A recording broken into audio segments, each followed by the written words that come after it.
Hello बच्चों, कैसे हो? ठीक हो ना? यस, जैसा कि आपको पता है हमने पिछले जितने भी वीडियो बताए उसमें मैंने आपको चैप्टर नंबर 5 समझाया था। आपने सारे वीडियो देखे होंगे, अच्छी तरह से देख के समझे भी होंगे। उसमें जो भी होमवर्क मिला होगा वो आपने किया भी होगा। आज इस वीडियो में मैं नया एक चैप्टर स्टार्ट कर रहा हूँ जिसका नाम है प्रोबेबिलिटी। ये चैप्टर है 18, चैप्टर 18 जिसका नाम है प्रोबेबिलिटी और इसको हिंदी में कहते हैं प्रायिकता। तो इस चैप्टर में क्या बेसिक है, कौन से इसमें किस टाइप के बोर्ड में एग्जाम में क्वेश्चन पूछे जाते हैं, तो सबसे पहले हम इसका ब्लूप्रिंट देखते हैं। तो शुरू करते हैं चैप्टर नंबर 18 जिसको हम कहेंगे प्रोबेबिलिटी और हिंदी में कहते हैं इसको प्रायिकता। इस चैप्टर से बोर्ड के एग्जाम में 4 नंबर के क्वेश्चन पूछे जाते हैं। टोटल 4 मार्क्स का ये चैप्टर है। 4 मार्क्स इस तरह से डिवाइडेड होते हैं, एक क्वेश्चन 1 नंबर का आएगा और एक क्वेश्चन 3 नंबर का आएगा। यानी कि इस चैप्टर से टोटल 2 क्वेश्चन आएंगे। तो मैंने लिखा हुआ भी है number of question in board paper. Board के पेपर में इस चैप्टर से आने वाले टोटल जो क्वेश्चन है वो है 2। एक क्वेश्चन 1 नंबर का और दूसरा क्वेश्चन है 3 नंबर का। अब दोनों क्वेश्चन उस पेपर में कौन से सीरियल नंबर पे होंगे तो वो आप देख सकते हैं कि सबसे पहले वाला एक क्वेश्चन आएगा वो उस पेपर के सीरियल नंबर पे होगा 8, यानी कि 8 वाले सीरियल नंबर पे हमें चैप्टर नंबर 18 का क्वेश्चन मिलेगा। दूसरी तरफ और देखा जाए तो 25 सीरियल नंबर जो होगा उस पेपर का, उस सीरियल नंबर पे चैप्टर नंबर 18 से क्वेश्चन आएगा। सेक्शन ए जो 1 से 10 तक होते हैं, यानी कि सेक्शन ए में 8 नंबर पे मिल रहा है वो 1 नंबर का, और 25 यानी कि सेक्शन सी में, यानी कि 16 से लगा के 25 ये अपना सेक्शन सी होता है। तो इस तरह से आप देखते हैं कि सेक्शन ए में और सेक्शन सी में 2 क्वेश्चन आ रहे हैं। ए में 1 आ रहा है, सी में भी 1 आ रहा है। ए में आने वाला है वो 1 मार्क्स का है, सी में आने वाला है वो 3 मार्क्स का है। तो इस तरह से आपने ये चैप्टर देखा तो कितने नंबर का है? वो 4 नंबर का है। अधिकतर इस चैप्टर से 1 नंबर में जो क्वेश्चन आते हैं वो इसका बेसिक, इसका फॉर्मूला, इसकी जो प्रॉपर्टीज होती है उससे रिलेटेड क्वेश्चन पूछे जाते हैं। कभी कभी इस प्रॉपर्टी से, इस बेसिक से रिलेटेड जो छोटे छोटे क्वेश्चन होंगे उनसे उठा के वो क्वेश्चन जो बनता है वो 1 नंबर का बनता है। जो फॉर्मूला है जो अपन आगे के वीडियो में पढ़ेंगे, उस फॉर्मूले का यूज़ करते हुए क्वेश्चन को कैसे फाइंड करते हैं, कैसे उसकी वैल्यू निकालते हैं, प्रोबेबिलिटी कैसे फाइंड करते हैं। थोड़ा बड़ा जो क्वेश्चन होगा वो आपका 3 नंबर का होगा, ठीक है, जो सेक्शन सी में आता है। तो सबसे पहले देखते हैं इसका कौन सा क्या बेसिक है। पहले लिखा हुआ है डेफिनेशन ऑफ प्रोबेबिलिटी।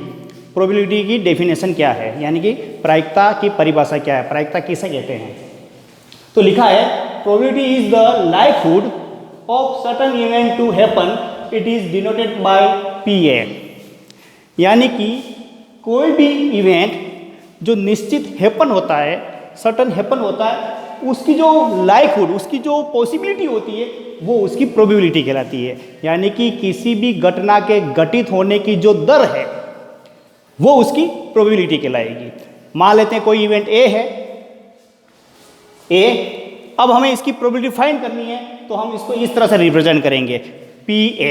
तो देखा जाता है प्रोबेबिलिटी को हम PA से रिप्रेजेंट करते हैं। अगर यहाँ इवेंट E लेते हैं तो प्रोबेबिलिटी को हम PE लिखेंगे। दूसरी मैंने एक डेफिनेशन और लिखी है, the principle to find possible result on the basis of the situation and pre information related to the any event is called probability.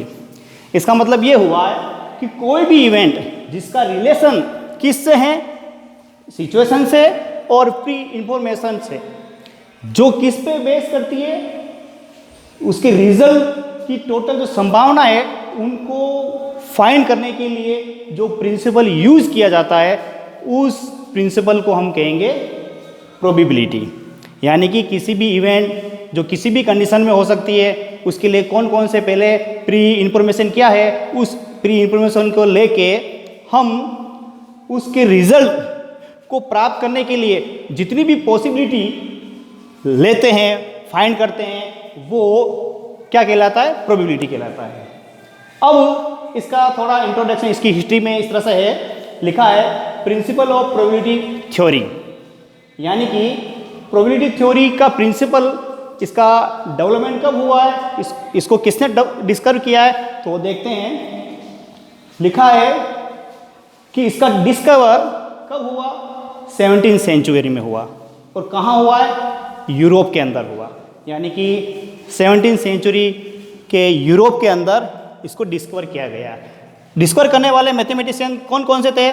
Galileo, pascal, फर्मा, कार्डेनो, ये 3 ऐसे मैथमेटिशियन थे जो इसको 17वीं सेंचुरी में यूरोप के अंदर इसको डिस्कवर किया। इसको डेवलप करने वाले, इस थ्योरी को डेवलप करने वाले जो कौन सी सेंचुरी में हुआ? इसका डेवलपमेंट हुआ 18वीं सेंचुरी और 19वीं सेंचुरी, 18 और 19 सेंचुरी में इसका डेवलपमेंट हुआ। इसको डेवलपमेंट करने वाले कौन से मैथमेटिशियन है?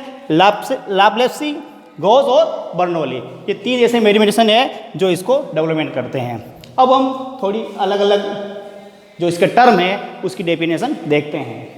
सबसे पहले है एक्सपेरिमेंट।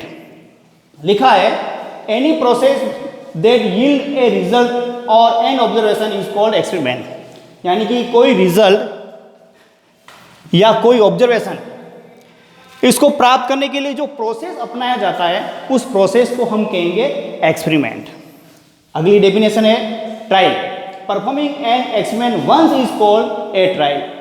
किसी भी एक्सपेरिमेंट को एक बार परफॉर्म किया जाता है, उस एक बार के परफॉर्म को ही अपन क्या कहेंगे? ट्रायल कहेंगे। अगली डेफिनेशन आती है आउटकम।